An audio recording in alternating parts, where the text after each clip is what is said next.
A disappointing defeat for Newcastle United at the Emirates Stadium means that they go into the final day of the Premier League season with a nerve-wracking need to win against Everton at St James's Park. This is my instant reaction, and let's get into it.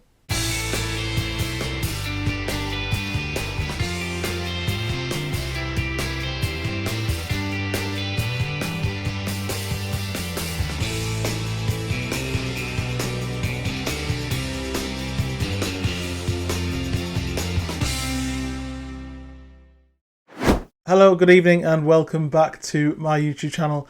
Thanks so much for everyone who's supported me and viewed and commented on the last few videos.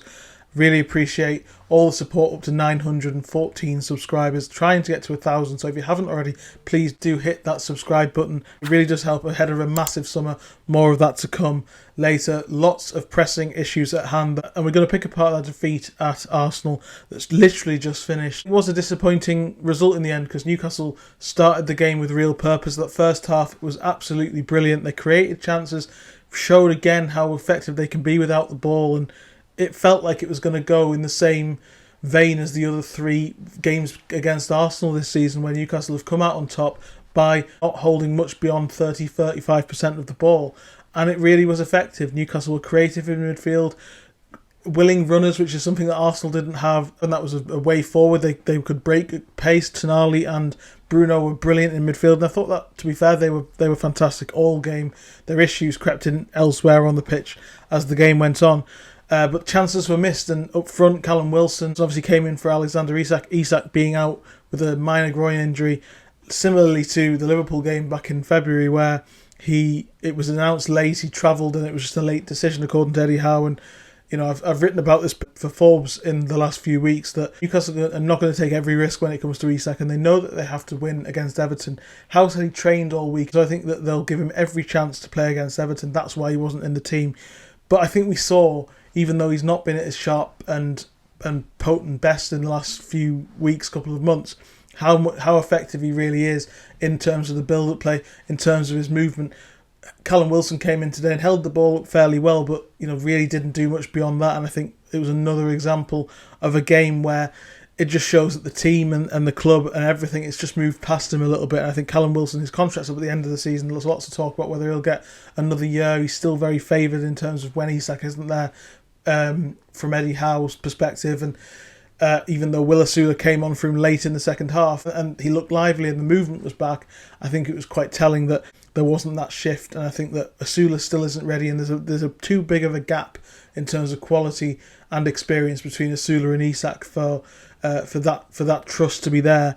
But Wilson isn't really showing enough for me this season. When he has got the opportunity, he looks too static. His body just doesn't let him play at the right level anymore. And I think that this might well be his farewell appearance for Newcastle United, because, as I say, there was decent hold-up play, there was decent and there was decent ruffling of the centre-backs in terms of physically, but Newcastle have had so many opportunities against Arsenal come from movement, and that was the case, as I say, in the first half, with Gordon and Barnes getting behind, and Tonali and Bruno, one of them was always up as well. And Murphy getting up from wing-back as well. Actually, the build-up play portion of Newcastle's first half performance was absolutely spot on, but you have to add Isak's movement in there, and bringing the Arsenal defence out of position and creating those spaces in the middle that just patently weren't there, because Wilson was a good physical foil for them, and I think Arsenal's defence welcomed that against them. And somebody who doesn't have that ability to pull them out of position and create anything, and that, I think it's really shown on two levels.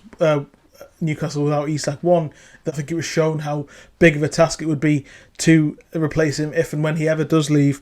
But secondly, I think also it shows how important he is to the team, even though he's not been firing on all cylinders in the last few weeks. He's been absolutely brilliant in terms of the link-up play. You look at the movement and you look at the fact that he always comes out wide. That wasn't happening, and there wasn't that space. It did happen a little bit in the second half. Asula did move out to the right-hand side towards the end of the game, when Gordon went down the middle, but then again it was just pumping the ball up to nobody in the middle, and that became very easy in a different sense for the Arsenal defence. But there's a lot of stuff to pick apart in between that. But generally, Newcastle's setup and their build-up play was absolutely brilliant. They got Arsenal on the back foot with their transitions.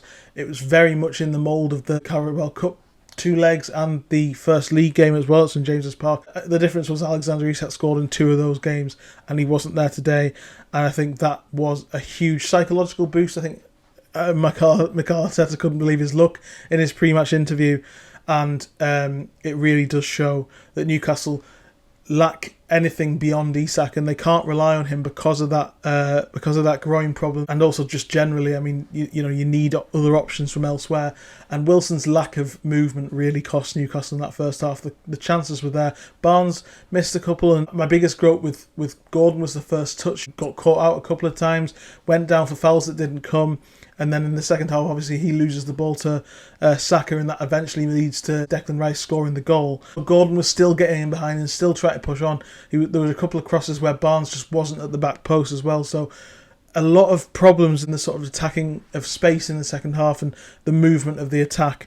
Generally, I thought that's where Newcastle lost themselves. And Arsenal, we saw last week against Liverpool, they came back and played really well in the second half after a difficult first half performance.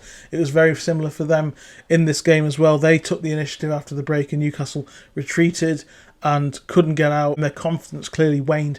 They ended the game fairly well, but I think, as I say, it really stemmed from the fact that they didn't have that movement of Isak. And Wilson, we know, is out of contract, as I mentioned, and Newcastle are looking for a striker this summer. And Newcastle do have a really tough proposition in terms of getting the right player, because they have to find that balance between someone who is willing to accept the challenge of deputising and creating competition and playing alongside Isak, but also good enough to do so when required, because there are going to be so many more games and so many tough games next season, regardless of what European competition Newcastle are in. And it still looks like the Champions League. I'll end the video by talking about that in a little bit more context. But I think in this game, for me, the biggest issue was the fact that the attack just didn't have that movement and that killer instinct in the crucial time. Gordon, as I say, his touch was poor. Barnes just wasn't in the right place enough times.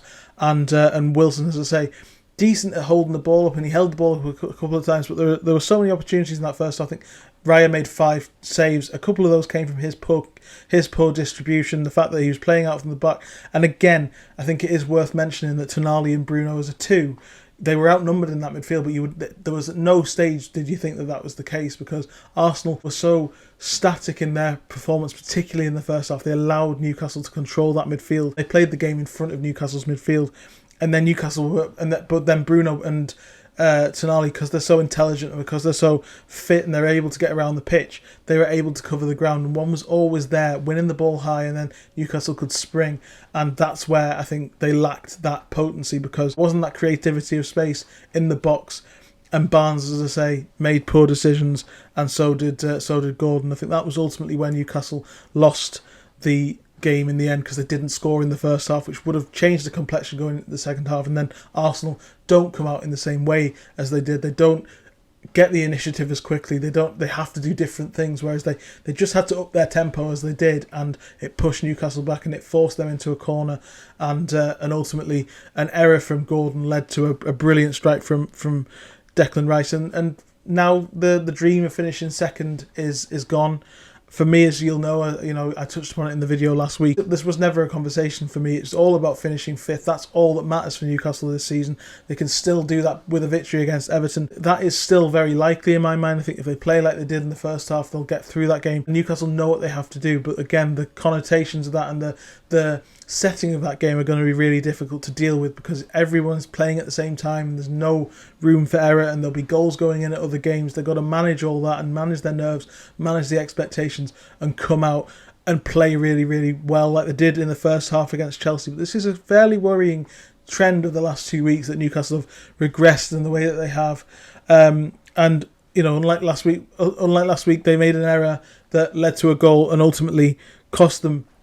But to be honest, even once that goal had gone in, there was never a real threat that Newcastle were going to score a goal, because Arsenal stopped making the mistakes. And I think, as good as Newcastle's build-up play in that first half was, as good as energetic as they were, as good as they were at getting into the position, there weren't too many clear-cut opportunities, because they didn't do enough to create the space in the final moment. As I say, Wilson, very good at certain things, again, did what he could do with his limitations, but didn't move didn't move the defence enough, and Saliba came off at half-time and Calafiori came on, and there was an opportunity, you would imagine, there to get that Arsenal defence without their two main centre-backs, but Newcastle didn't make a play for them at all, and I really do feel like a little bit like at Anfield in February, Isak not being on the team sheet gave Arsenal put Arsenal effectively 1-0 up at the start of the game in a way, because Newcastle were down a huge part of what makes them so effective, even in these last couple of weeks, and they need to replace that in the summer. I know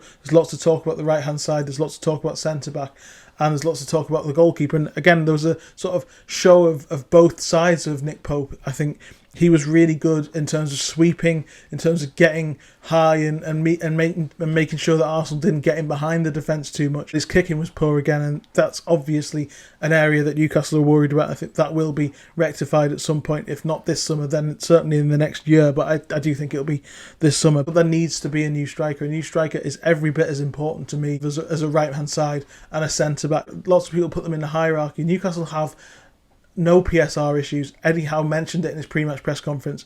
There's no excuses for not bolting the horse.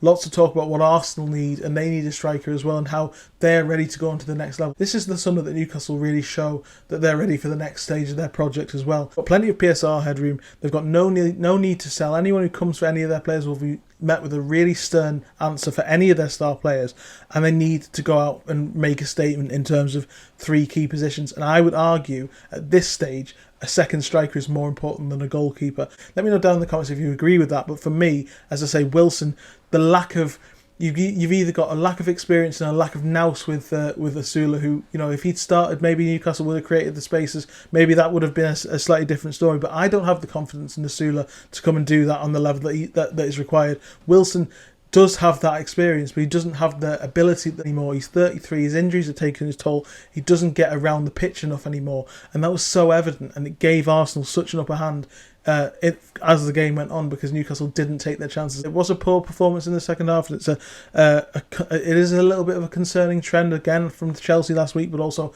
Brighton, Aston Villa, when they got themselves back into the game there, but they sort of wilted and Villa picked them off in the end. These are worrying traits away from home, but we all knew the bedrock of Newcastle's ability to get into the Champions League was winning their home games. They've done that in every single home game since the Cup final, and I'm very, very confident they'll do it against Everton. It's going to be a really tough game, but I still think that it will happen. We'll talk about that more in a video later in the week. Thanks so much for joining me on this video. Like, share and subscribe if you haven't already. I do really appreciate all the support. Help me get to 1,000 subscribers by the summer, and I'll see you next time. Cheers.